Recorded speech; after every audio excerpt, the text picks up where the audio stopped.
Sell $1 for a dime. Watch the world collapse. I'm driving across that county line. Once I do, I won't look back.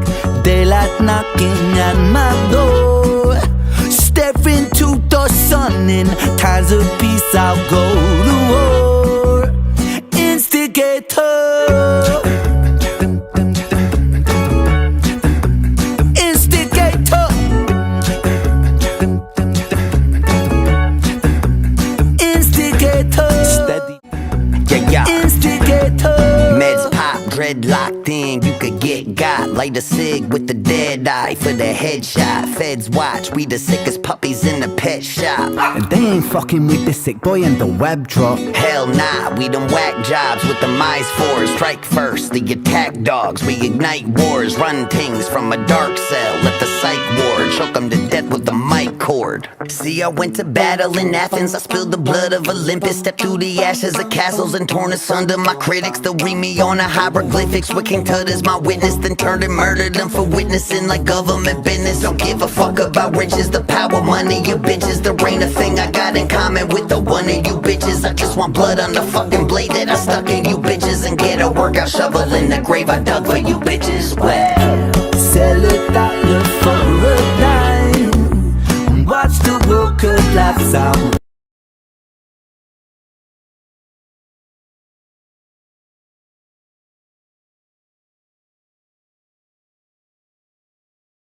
Drop heads roll, come and let the guillotine chop. Sell $1 for a dime. Watch the world collapse. I'm driving across that county line. Is she pregnant? Smoking a cigarette? Chop. Sell $1 for a dime. Watch I think that's the point. I think that's the point. Driving across that county line. Once I do, I won't look back. Daylight knocking at my door. Staring to the sun, in times of peace I'll go to war. Oh, I like this melody. Instigator.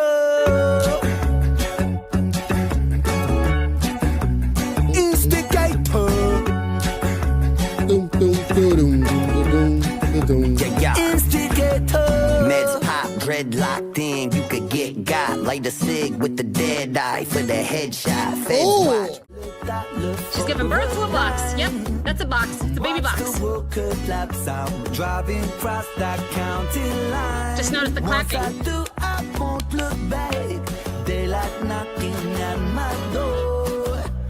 Harmonies. What up, Chris? Where are we going? Some more guitar. Did I just see a pig mask? Oh no.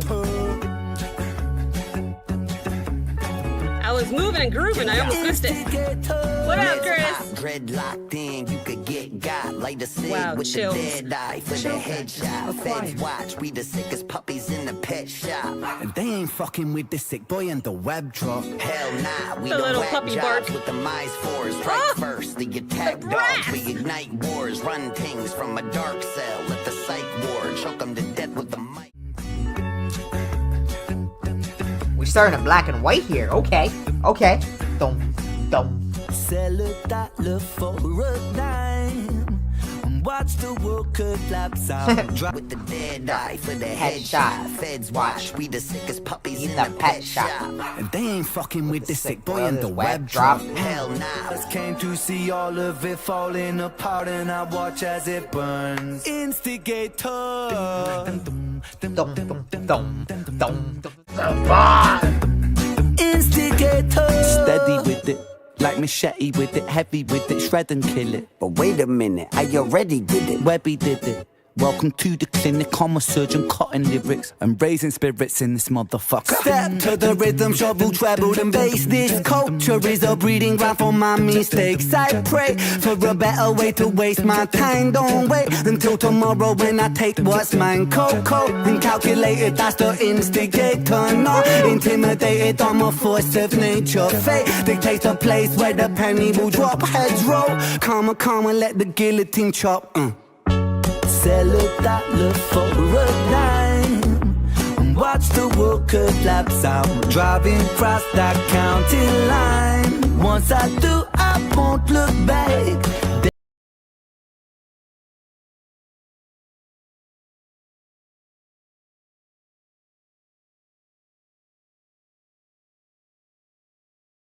Dum dum dum dum dum dum dum dum dum dum dum dum dum dum dum dum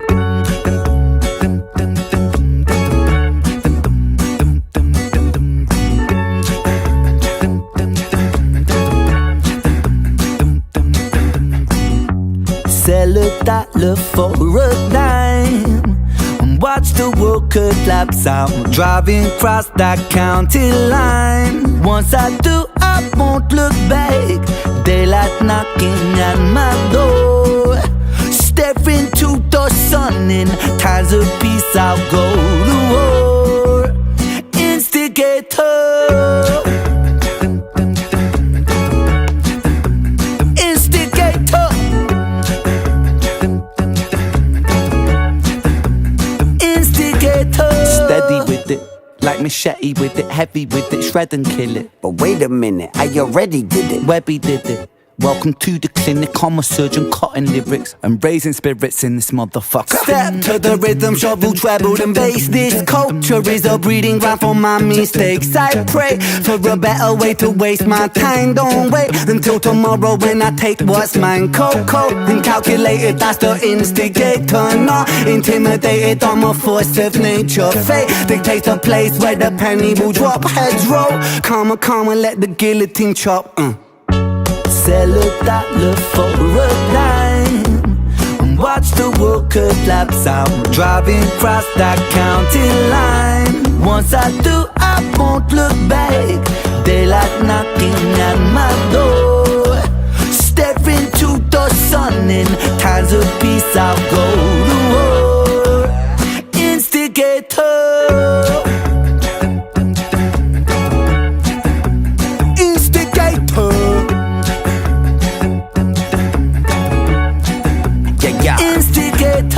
Meds pop, dread locked in, you could get got. Light a cig with the dead eye for the headshot. Feds watch, we the sickest puppies in the pet shop. And they ain't fucking with the sick boy in the web drop. Hell nah, we them whack jobs with the mice fours. Strike first, the attack dogs, we ignite wars. Run things from a dark cell, let the psych ward choke them to death with the mic cord. See, I went to battle in Athens, I spilled the blood of Olympus. Stepped through the ashes of castles and torn asunder. My critics, they'll read me on a hieroglyphics with King Tut as my witness. Then turned and murdered them for witnessing like government business. Don't give a fuck about riches, the power, money, your bitches. There ain't a thing I got in common with the one of you bitches. I just want blood on the fucking blade that I stuck in you bitches. And get a workout shovel in the grave I dug for you bitches. Wet.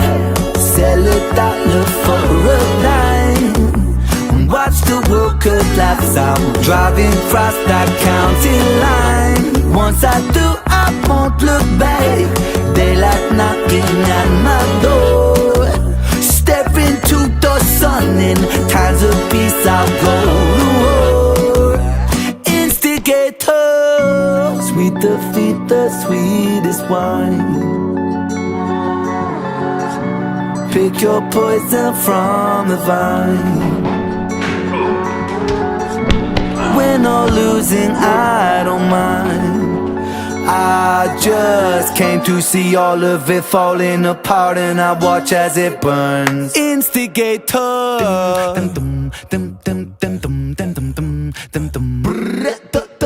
Oi. Instigator. Instigator.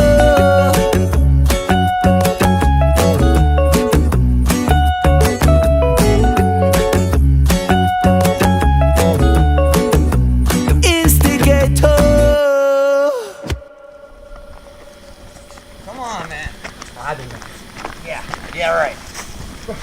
He just swung. If I would have... Yeah, you would've what? You would've what, huh?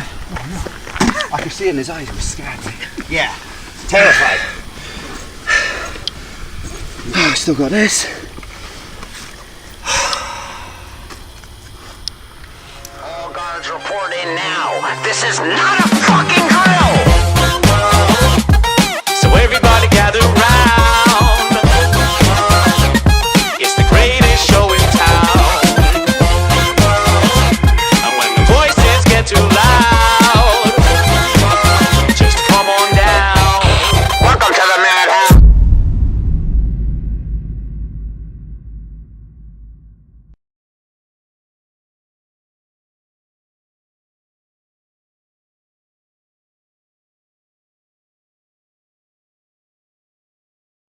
So imagine, right, you're spending literally 2 full days filming this single continuous camera shot. Oh, wow. 2 whole days for one shot. Yeah, exactly. And you're walking backward down this incredibly gritty, unlit stairwell.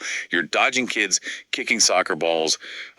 Someone's carving words into a wooden desk right as the camera rolls past. That sounds intense. It is. Yeah. And the craziest part is you're doing all of this for a video that you honestly don't care if a record label executive ever even sees. Right, because that's not who it's for. Exactly. I mean, when you look at the modern musical landscape, there's just this default assumption that everything is optimized for maximum viral reach. Oh, totally. Everything is a metric. Yeah. But today, we are just completely tearing down that corporate machinery. So welcome to the deep dive. For this one, we have a really diverse stack of sources. We do, yeah. We've got everything from passionate YouTube music reactions and artist blogs to these actual academic papers on indie marketing and behavioral reports from SoundCloud and Media. But, and this is a big but, we are looking at all of this through a very fiercely protected lens today.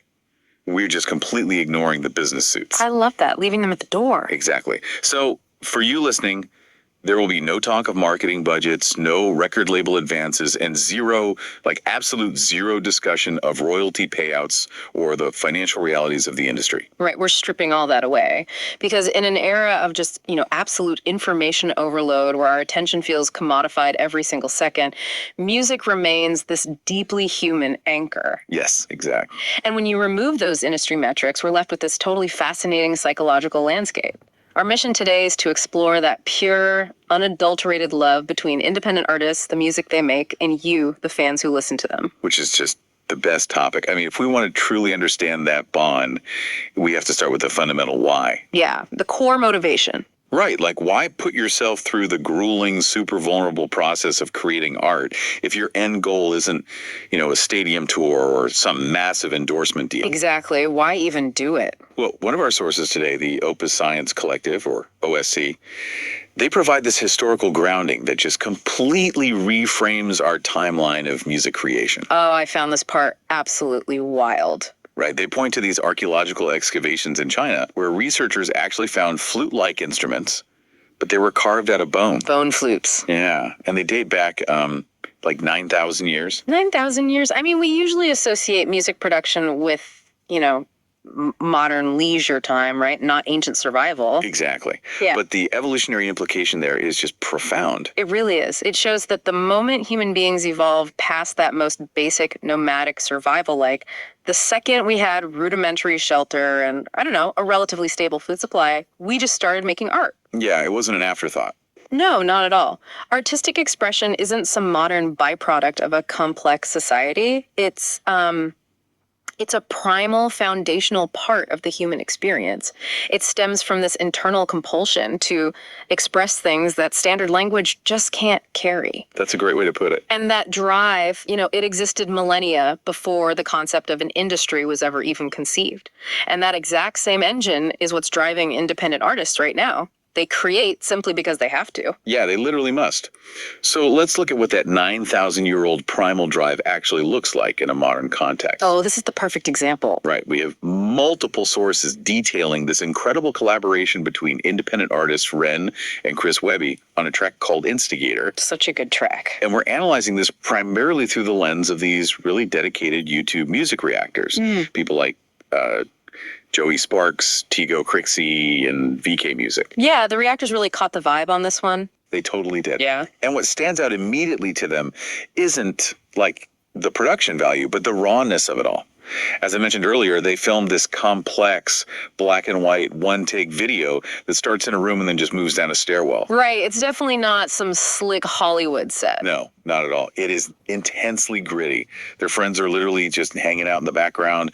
There's a woman smoking on a balcony. Yeah. It feels way less like a performance and more like you've just, stumbled into their neighborhood. And that raw aesthetic is highly intentional, right? Because of the psychological mechanism it triggers in the viewer. Tell me more about that. Well, when you strip away the high gloss production, like the perfect lighting, the sterile environments, all those multiple camera cuts, you actually remove the barrier between the creator and the consumer. Oh, I see. It feels more real. Exactly. It feels entirely unmediated. So for you, the fan watching, it creates a super powerful parasocial bond.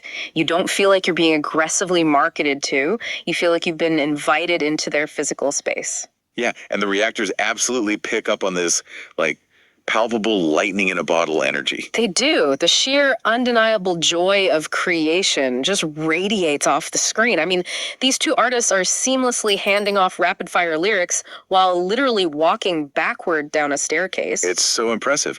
One reactor, Joe E. Sparks, he actually zeroes in on how they physically embed the credits into the scene itself, like literally carving the song title into a desk as the camera rolls past. That was such a cool detail. Right. And then Tigo Croxy was obsessing over the camera operator, who was somehow managing this chaotic backward walk down multiple flights of stairs without breaking the shot even once. It's an immense amount of physical and creative hustle, and it's all in service of a song that explicitly rejects traditional industry control. Yeah, there's a specific line from Ren that perfect captures this whole ethos. He says, "Welcome to the clinic. I'm a surgeon cutting lyrics and raising spirits." Oh, notice the phrasing there, raising spirits. Yeah, exactly. The intent is emotional elevation, not market domination.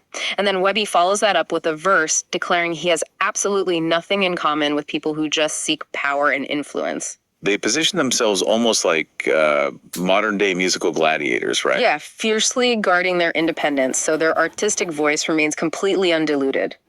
And when an artist operates from that place of pure creative conviction, the fans intuitively recognize it. They know they're getting a piece of the artist's soul, not some product designed by a committee. It actually reminds me of a very specific type of person. Oh, yeah. Think about a friend who will dedicate an entire weekend to cooking this massive, complex meal from scratch. Oh, I have a friend exactly like that. Right. They're sourcing obscure ingredients. The kitchen is an absolute disaster zone. They're covered in flour, totally exhausted. But they aren't doing this because they plan to franchise a restaurant or secure a celebrity chef contract. Right. That's not the point at all. Exactly. They are putting in all that labor solely for the moment their friends sit around the table, take a bite, and genuinely smile.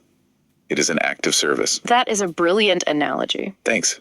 And when you operate with that home-cooked ethos in music, your definition of what success looked like has to fundamentally shift. It absolutely does, because if an artist is entirely driven by the love of the craft, the traditional metrics of success just completely break down. Right. The goal is no longer about accumulating, millions of passive background listeners who might hear a song on a playlist while they fold laundry. Right, the laundry fielders. Exactly. The goal becomes entirely about finding the specific people who truly deeply resonate with the art. We're talking about the shift from a passive crowd to the dedicated superfan family. Which leads us to this really fascinating behavioral shift outlined in the joint report by SoundCloud and Media. Oh, this report is so eye-opening. It really is. And sticking to our rule of ignoring the financial data, their findings on audience engagement completely flip the script on what artists actually want. They do. Because if you're an independent creator listening to this, you've probably been conditioned by every algorithm out there to believe that bigger is always better. Right. That millions of followers is the ultimate goal. Yeah. But this report reveals that the most rewarding tier for an artist, like the zone where community connection is at its absolute peak, is typically right around the 1,000 to 10,000 listener mark. Wait, really? Just 1 to 10,000? Yeah. Because a massive audience inherently dilutes the depth of the connection.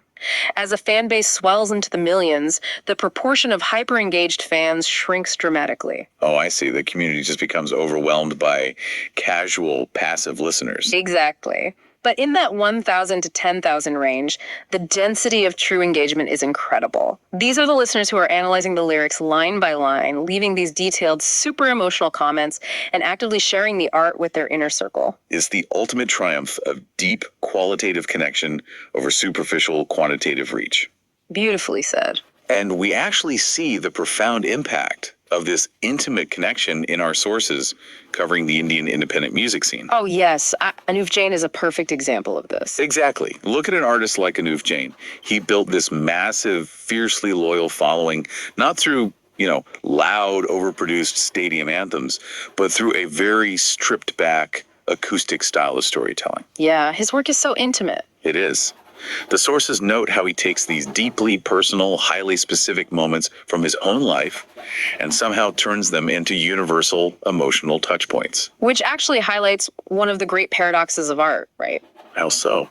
Well, you might logically assume that making a song incredibly specific to your own life would alienate people who haven't lived that exact experience. Right, you'd think it would be too niche. Exactly. But the opposite is actually true. The more vulnerable and specific Anup Jain is about his own experiences, the more his listeners recognize their own complex emotions mirrored in his work. Oh, that makes so much sense. Yeah. Fans don't just feel entertained by him. They feel heard and understood on a really fundamental level. They actually describe his music as feeling like an intimate, private jam session with friends in a living room. Wow. And you simply cannot manufacture that level of intimacy in a corporate boardroom. No, definitely not. And going back even further to 2008, before the current digital landscape was really fully formed, you had the indie rock band, The Local Train. Oh, they're legends for a reason. Totally. They recognized that the traditional gatekeepers weren't going to support their brand of authentic rock, so they just completely bypassed them. They just skipped the line entirely. Yeah. They went straight to the fans by touring the college circuit relentlessly. Just intense, absolute grassroots connection. And because they established that unmediated, direct contact from the very beginning, the atmosphere of their live shows completely transformed. Like, they weren't just standard concerts anymore. Exactly. They weren't just crowds politely watching a performance. They became these visceral, emotional experiences. Fans described it as not just hearing the music, but feeling it as a massive communal release. The band and the audience were actively participating in a shared emotional event. Precisely. But let me play devil's advocate for a second here. Okay, go for it. Let's say you build this incredible, tight-knit group of, say, 5,000 superfans who believe every single acoustic chord you play is pure magic. Sounds like a dream, right? It does. But isn't there a massive danger of trapping yourself in an echo chamber?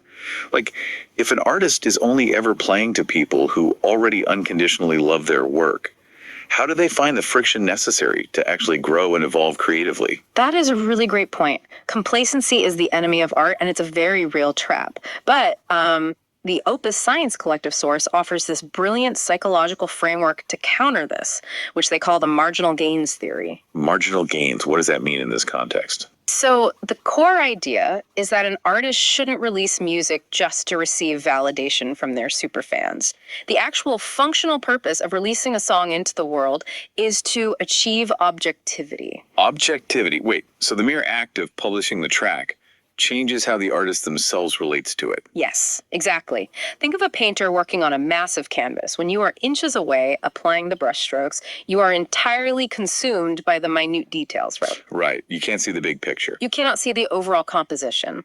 Releasing a song is the equivalent of the painter finally stepping 10 feet back from the canvas. Oh, wow. I love that. Once the music is out there and a little time passes, the artist steps out of the creator role and assumes the listener role. And that psychological distance allows for critical self-reflection. So they can suddenly hear the minor flaws, the subtle areas for improvement. Exactly. Rather than making wild, panicky pivots to chase external trends, they are making small, incremental internal adjustments. The drive to improve comes entirely from self-reflection, making the artistic evolution completely organic. That completely reframes the relationship with the audience. It really does. The superfans aren't there to dictate the artistic direction.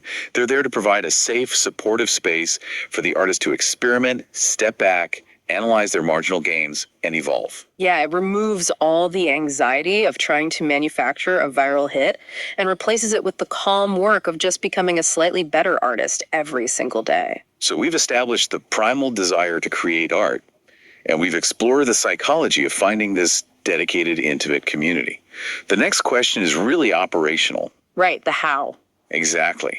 How do independent artists cut through the overwhelming noise of the modern world to forge these one-to-one bonds? Well, based on our sources, it requires a mastery of both old school, analog hustle, and a very specific, empathetic use of digital tools. Okay, let's start on the physical streets. Our source from the CSU Monterey Bay Research brings up Kofi Daniels, an independent artist based in London. Oh, his approach is brilliant. Yeah, he didn't just fire off digital posts into the void hoping some algorithm would favor him. He printed physical stickers with his information and his music handles and strategically placed them all around the London Underground. It is a beautifully tactile, almost punk rock approach in an increasingly digital world, isn't it? Totally. And the genius of the sticker campaign isn't just about visibility, it is about introducing intentional friction into the fan discovery process. Intentional friction. Yeah. When a commuter on the underground spots that sticker, they have to make an active choice to pull out their phone, look up the artist, and actually engage. Right. And he knew he was successfully bridging that gap when total strangers were actively finding these stickers, taking photos, and sending them directly to him. Exactly. Picture that commuter, right? They're tired, they're just trying to get to work or go home, yet something in that physical, analog touch point compelled them to stop and reach out to another human being. Which is a vastly different relationship than someone simply letting a playlist run passively in the background.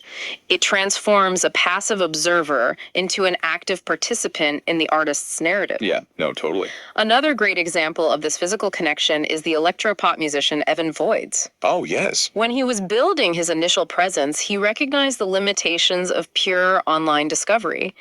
So he focused heavily on local live performances. But the performance didn't end when the music stopped. Right. He took it a step further. He made it a point to stay in the venue, completely skip the comfort of the green room, and personally exchange social media information with every single person who came up to speak with him. That is literal hand-to-hand community building. It is incredibly labor-intensive, but the emotional return is massive. I can imagine. Because when a fan walks up to an artist, looks them in the eye, shakes their hand, and receives genuine gratitude, a permanent bond is formed. They stop being a casual consumer and become a fiercely loyal champion of that artist's story. They feel a true sense of ownership over the artist's journey. Exactly. But realistically, an artist cannot physically be in every city shaking every single hand. Eventually, you have to utilize the internet. You do. You have to scale. Which brings us to the digital side of this connection. Specifically, an insight from Inro, which is a platform focused on Instagram strategies for musicians. This part is so counterintuitive, but it works so well. Right. We often think of automation as something super cold and corporate, but these independent artists are using automated tools to be significantly more human at scale. They are entirely changing the paradigm of how direct messages are utilized. Because traditionally, a direct message is used by marketers as like a spam folder, just a place to blindly blast out promotional links. Ugh, the worst. But independent artists are flipping that dynamic. They are using the DM as a velvet rope, inviting the fan into an exclusive inner circle. The strategy is brilliantly simple.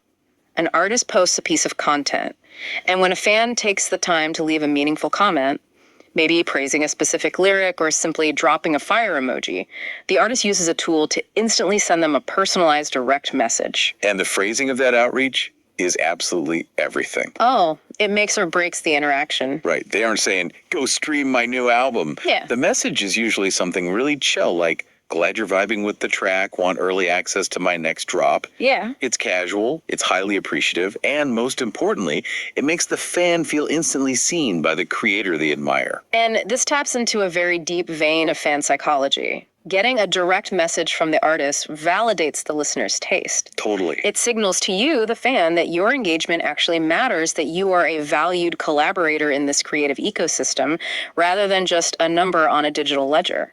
It invites you to participate in the rollout of the art, not just consume the final product.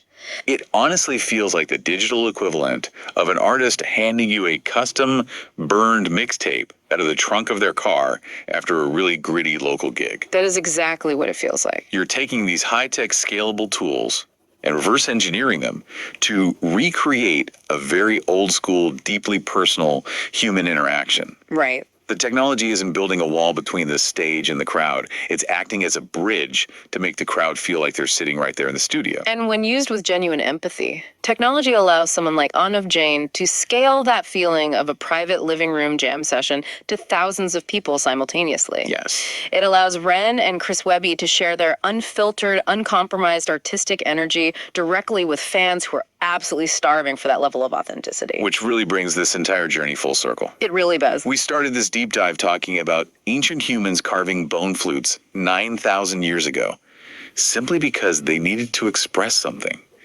And we are ending it by looking at automated digital direct messages.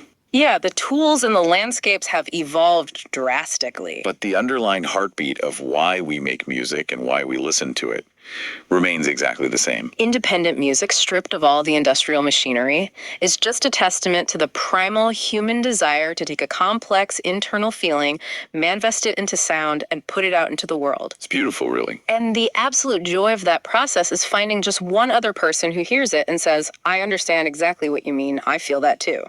So, if there is one thing we want you to take away from this deep dive, it is a reminder of your incredible power in this ecosystem. Yeah. You, the listener, are not just a passive metric. No, you are the oxygen. Exactly. Your active engagement, your presence at those small local venues, your willingness to leave a thoughtful comment or, track down a physical sticker on a subway wall, that deliberate choice to actively listen is the only reason this pure, uncompromised artistry can survive. Without an audience willing to truly engage, the music just echoes in a vacuum. So, as we wrap up today, we want to leave you with a final thought to mull over. We've spent this entire time dissecting the profound, pure connection between artists and fans when you completely remove the corporate machinery. Yeah. But imagine if that machinery actually completely collapsed tomorrow. Like total blackout of the infrastructure. No algorithms pushing recommendations to you. No massive streaming platforms, no record labels, no viral charts telling everyone what the hit song of the week is supposed to be. Just a quiet world where the only way to find music is to actively look for it. If that happened tomorrow, which independent artist would you still actively seek out? Who would you track down just because you absolutely need to hear what they have to say next?